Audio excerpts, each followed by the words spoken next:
പാപവും ശാപവും തമ്മിലുള്ള വ്യത്യാസവും. പാപത്തിൽ നിന്നും ശാപത്തിൽ നിന്നും ഒരു മനുഷ്യന് വിടുതൽ കിട്ടേണ്ട അല്ലെങ്കിൽ ഒരു ഡെലിവറൻസ് കിട്ടേണ്ട ആ കാര്യത്തെക്കുറിച്ചുമാണ് ഇന്ന് ഞാൻ നിങ്ങളുടെ മുമ്പിൽ ആയിരിക്കുന്നതിൻ്റെ ലക്ഷ്യം. പലരും കൗൺസിലിങ്ങിനായിട്ട് കടന്നു വരുമ്പോൾ ഞങ്ങളുടെ കുടുംബത്തിൽ ഒരു ശാപമുണ്ട് ബ്രദറെ, എൻ്റെ മകൻ്റെ കല്യാണം നടക്കാതിരിക്കുന്നതിൻ്റെ കാരണം എന്താ, അല്ലെങ്കിൽ ഞങ്ങളുടെ വീട്ടിൽ കുറേ പേർക്ക് മക്കളില്ല, എന്താണ് ഇതിൻ്റെ പിന്നെ കാരണം, ഒന്ന് പ്രാർത്ഥിച്ചിട്ട് പറഞ്ഞു തരാമോ എന്നൊക്കെ ചോദിച്ചു വരുന്നവരുണ്ട്. ഇന്ന് നിങ്ങളോട് ശാപത്തെക്കുറിച്ചും പാപത്തെക്കുറിച്ചും പറയുവാനാണ് ഞാൻ ആഗ്രഹിക്കുന്നത്. ഒരു കാര്യം മുൻപായിട്ട് ഞാൻ പറഞ്ഞുകൊള്ളട്ടെ. ഇന്ന് അനേകർ ശാപത്ത് മുറിക്കാൻ നടക്കുന്നവരുണ്ട്. പ്രത്യേകിച്ച് കർത്താവായ യേശുവിനെ ഹൃദയത്തിൽ രക്ഷകനാഥനുമായി സ്വീകരിച്ച് സത്യത്തിലും ആത്മാവിലും ആരാധിക്കുന്ന ദൈവസഭകളിൽ കൂടി വരുന്നവരിൽ ഭൂരിപക്ഷമാണ് ഈ ശാപം മുറിക്കുന്ന ശുശ്രൂഷയിൽ പങ്കെടുക്കാൻ തക്കവണ്ണം ഓടിപ്പോകുന്നതായിട്ട് ഞാൻ കാണുന്നു. നമ്മുടെ കേരള ഗവൺമെന്റിന് അല്ലെങ്കിൽ ഇന്ത്യ ഗവൺമെന്റിന് പല നിയമ സംവിധാനങ്ങളുമുണ്ട്. നമുക്ക് പല സർട്ടിഫിക്കറ്റുകളും നമുക്ക് പഞ്ചായത്തിൽ നിന്നോ മുനിസിപ്പാലിറ്റിയിൽ നിന്നോ അല്ലെങ്കിൽ ജില്ലാ ഭരണകൂടത്തിൽ നിന്നോ അല്ലെങ്കിൽ സംസ്ഥാനത്ത് നിന്നോ നമുക്ക് ലഭിക്കേണ്ടി വരുന്ന സാഹചര്യം വരുമ്പോൾ നാം പലപ്പോഴും ഓഫീസുകൾ കയറി ഇറങ്ങി ചിലപ്പോൾ കൈക്കൂലി കൊടുക്കാതെ ചില ഡോക്യുമെന്റ്സ് കിട്ടുകയില്ല എന്നുള്ള അർത്ഥത്തിൽ വരെ കാര്യങ്ങൾ മുന്നോട്ട് പോയിരിക്കുന്ന അവസ്ഥകളെക്കുറിച്ച് നിങ്ങൾക്കൊക്കെ അറിയാം. എന്നാൽ ഗവൺമെന്റ് വന്നതിന് ശേഷം പല സർട്ടിഫിക്കറ്റുകളും ഓൺലൈനായിട്ട് നമുക്ക് അപ്ലൈ ചെയ്താൽ സമയദൈർഘ്യം കൂടാതെ ലഭിക്കുവാൻ ആവശ്യമായിരിക്കുന്ന സാഹചര്യങ്ങൾ ഒരുക്കിയിട്ടുണ്ട്.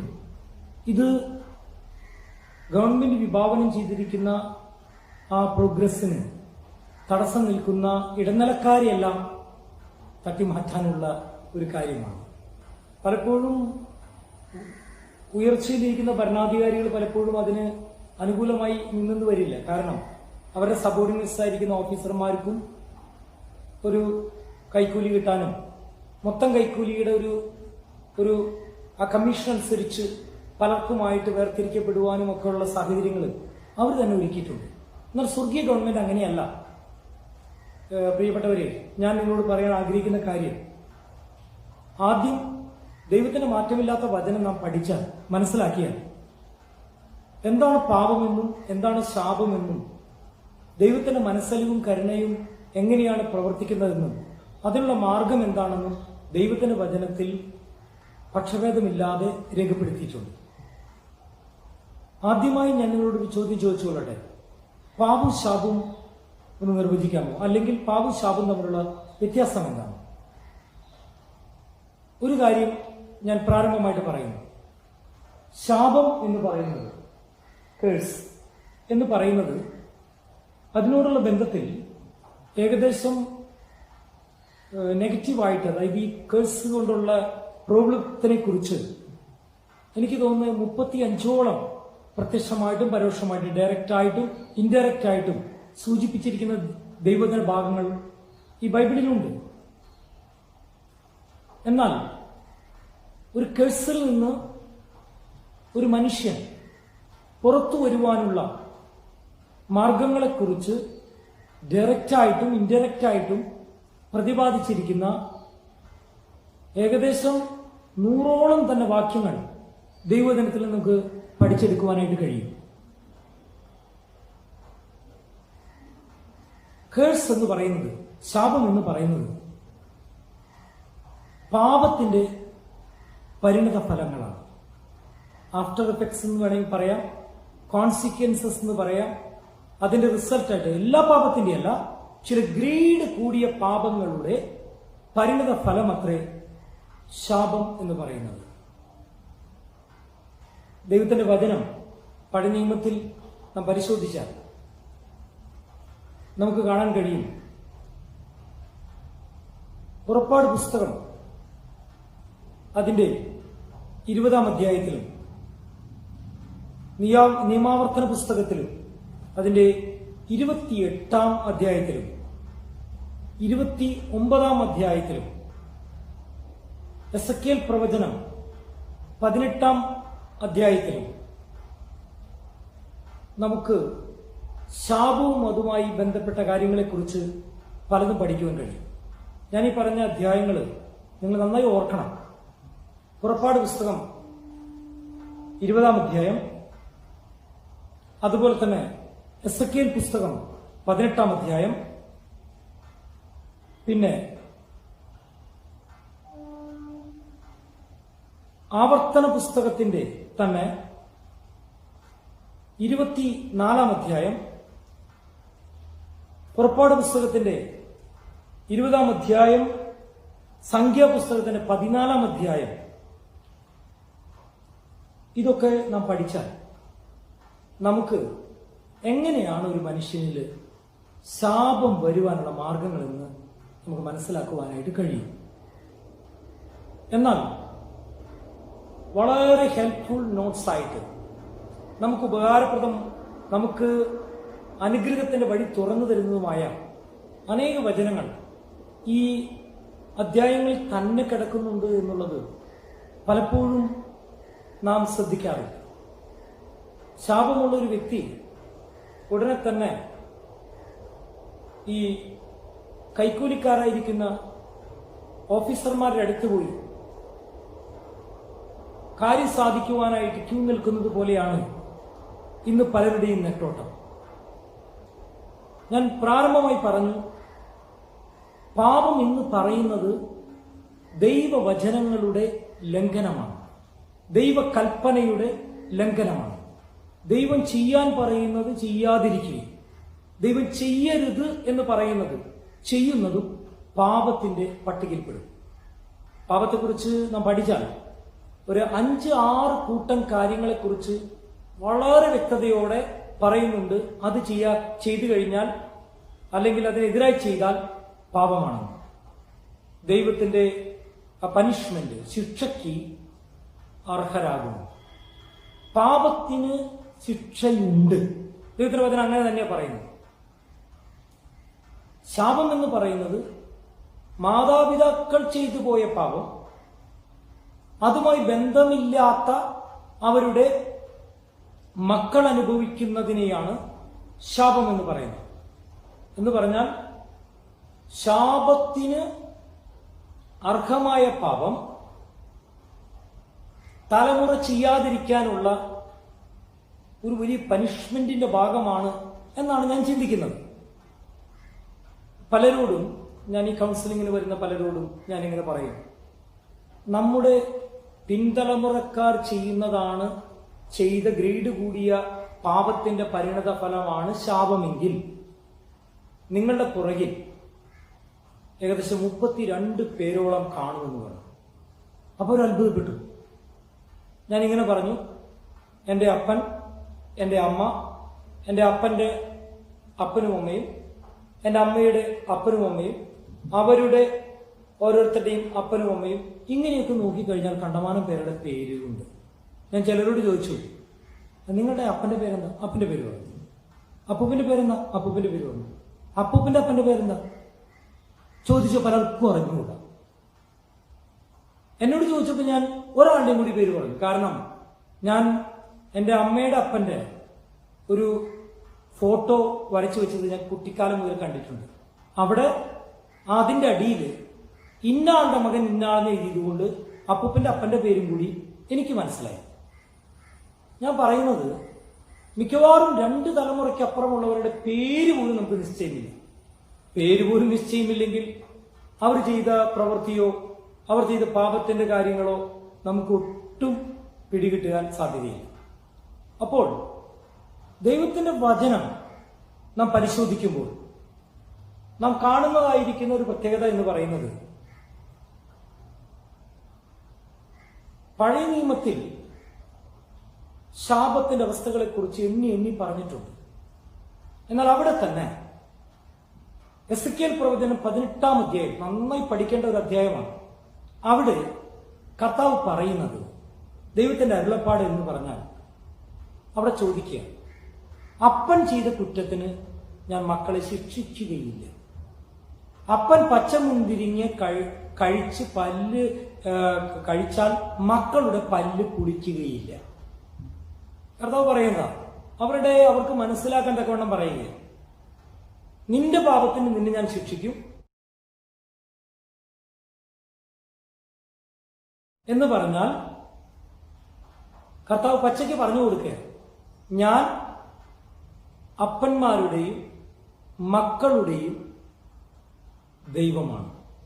എനിക്ക് അപ്പന്മാരായാലും അപ്പന്മാരുടെ കൊച്ചുമക്കളായാലും എനിക്ക് മക്കളെ പോലെയാണ്.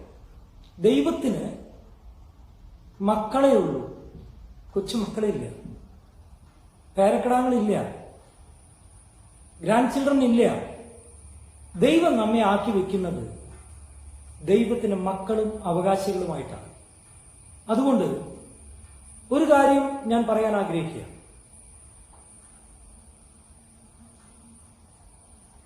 ദൈവത്തിന്റെ വചനം നാം പഠിക്കുമ്പോൾ എസെക്കിയേൽ പ്രവചനം 18-ാം അധ്യായം ദൈവത്തിന് ഹൃദയത്തിലെ ആ വലിയ മനസ്സലിവും ദയയും പ്രത്യക്ഷമാക്കുന്ന ഒരു ഭാഗമാണ്. ചുരുക്കം പറഞ്ഞാൽ ഞാൻ ഇങ്ങനെ പറയാൻ ആഗ്രഹിക്കുന്നു, എസെക്കിയേൽ പ്രവചന പുസ്തകം 18-ാം അധ്യായം പുറപ്പാട് പുസ്തകം 20-ാം അധ്യായത്തിലെയും നിയമാവർത്തന പുസ്തകം 28-ാം അധ്യായത്തിലെയും അല്ലെങ്കിൽ സംഖ്യാപുസ്തകം 16-ാം അധ്യായത്തിലെയും ഒക്കെയുമുള്ള ശാപാവസ്ഥകളെ നീക്കാൻ കടന്നു വന്നിരിക്കുന്ന കർത്താവായ യേശു ക്രിസ്തുവിനെ ചൂണ്ടിക്കാണിക്കുന്ന ദൈവവചന അധ്യായമാണ് എന്നാണ് എനിക്ക് മനസ്സിലാക്കാൻ കഴിഞ്ഞത്.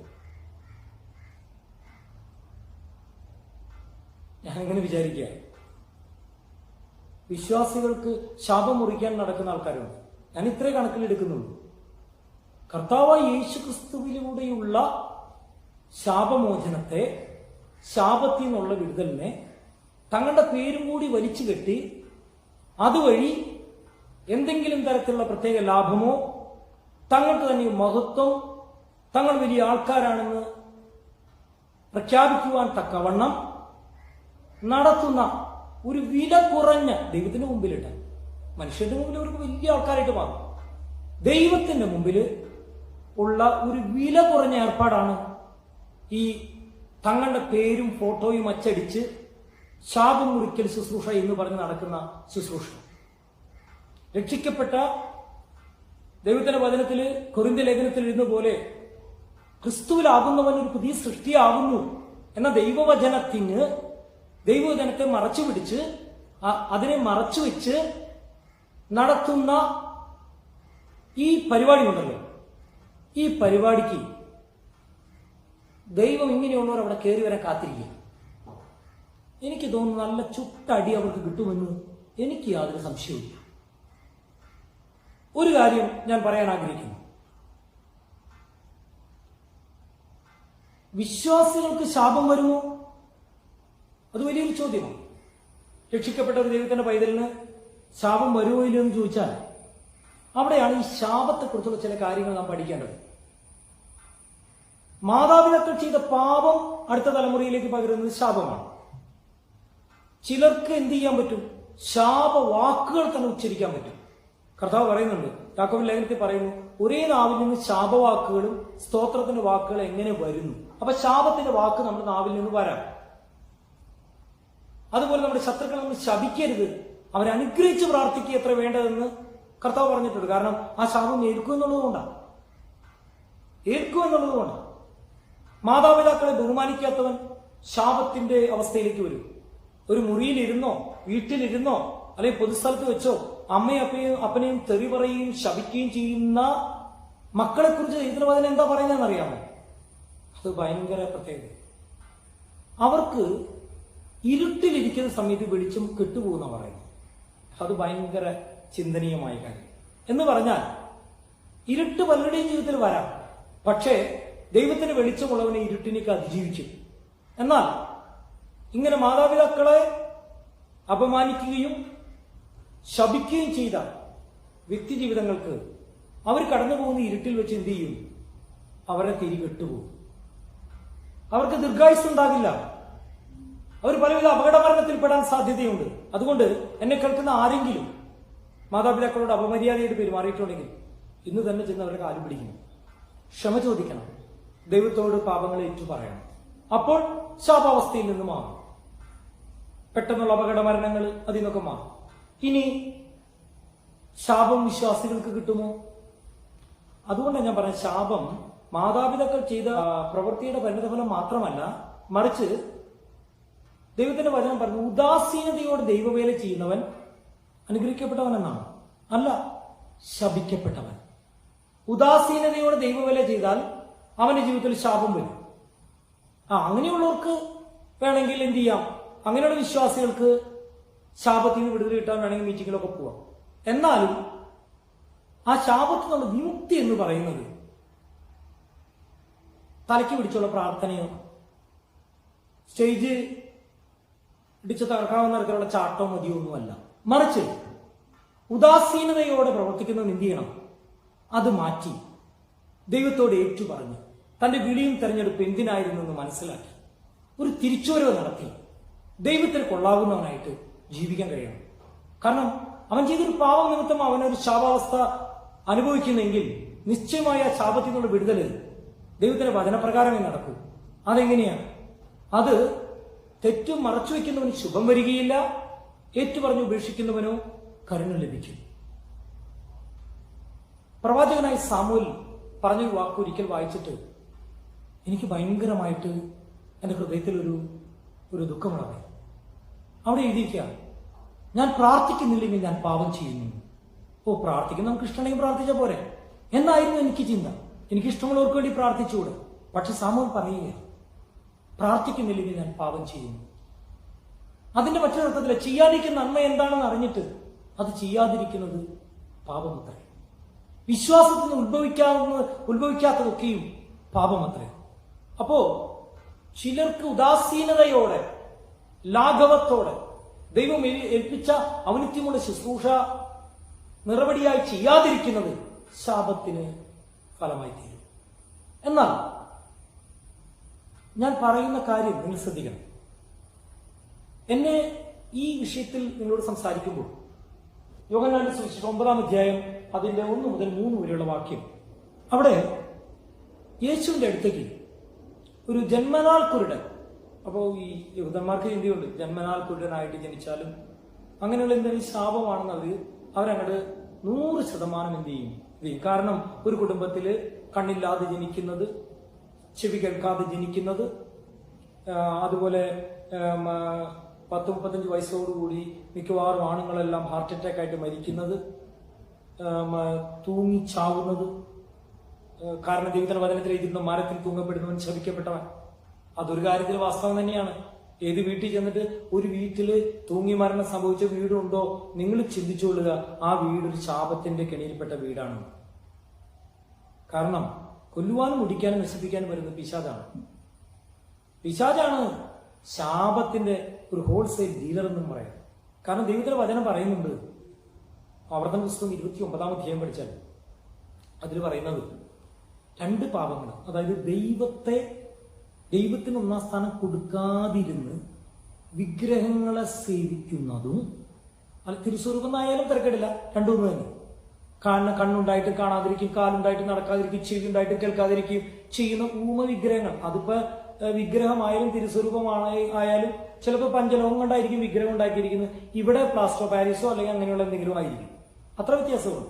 മരമായിരിക്കാം അല്ലെങ്കിൽ മണ്ണായിരിക്കാം. പഞ്ചലോകം താഴ്ത്തു വേണേൽ ഇടിഞ്ഞു പൊളിഞ്ഞ് അത് പല കഷ്ണമാവില്ല, വലിയ ശബ്ദം കേൾക്കുന്നു മാത്രമേ ഉള്ളൂ. ഇവിടെ മണ്ണുകൊണ്ടുള്ള വീണ് കഴിഞ്ഞാൽ എന്ത് സംഭവിക്കും? അതൊരു 16 കഷ്ണമാവും. എത്ര വ്യത്യാസമേ ഉള്ളൂ.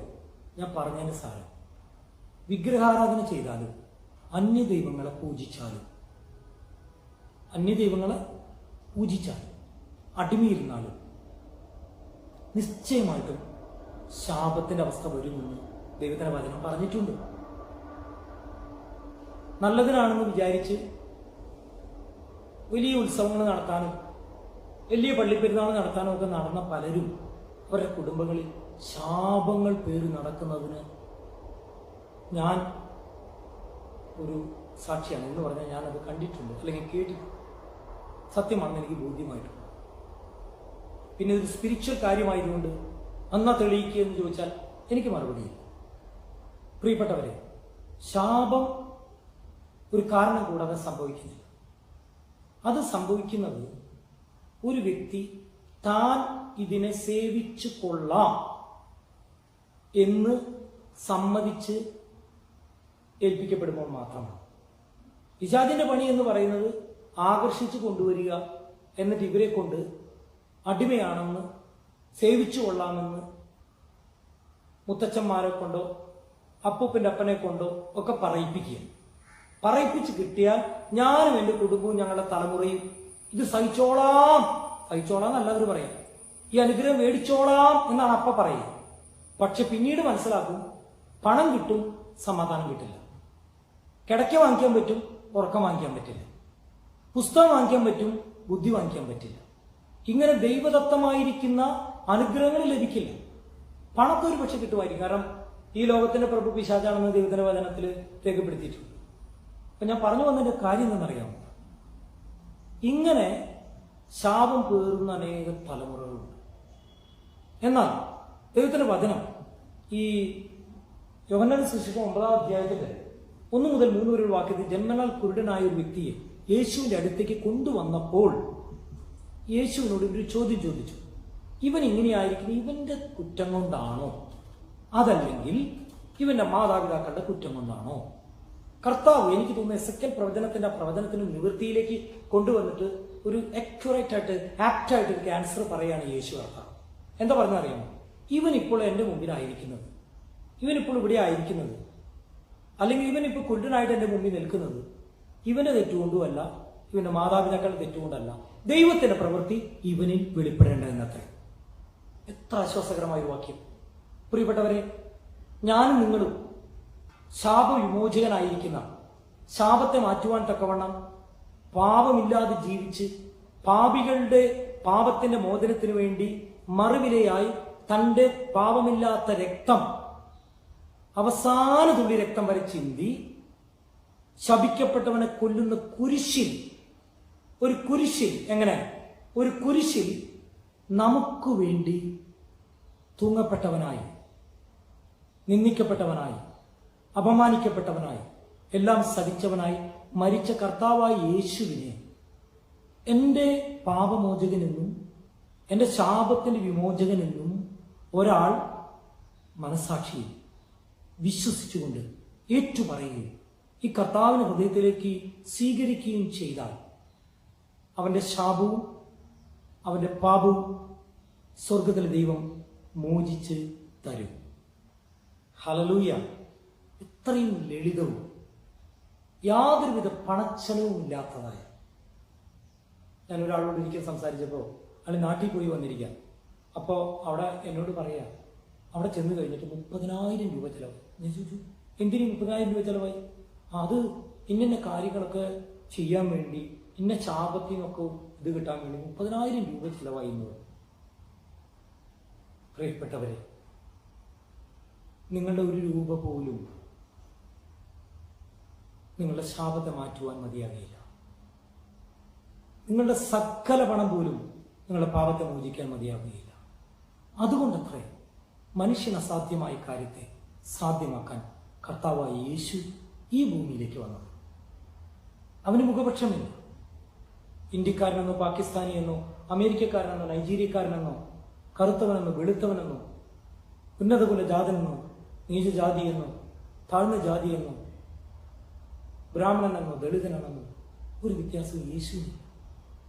കാരണം സ്വർഗത്തിലെ ഉന്നത പദവികൾ മാറ്റിവെച്ച് ഈ ഭൂമിയിലേക്ക് വന്ന് കാൽവരിയുടെ ക്രൂശിൽ അവസാനത്തിൽ രക്തം വരെ ചിന്തി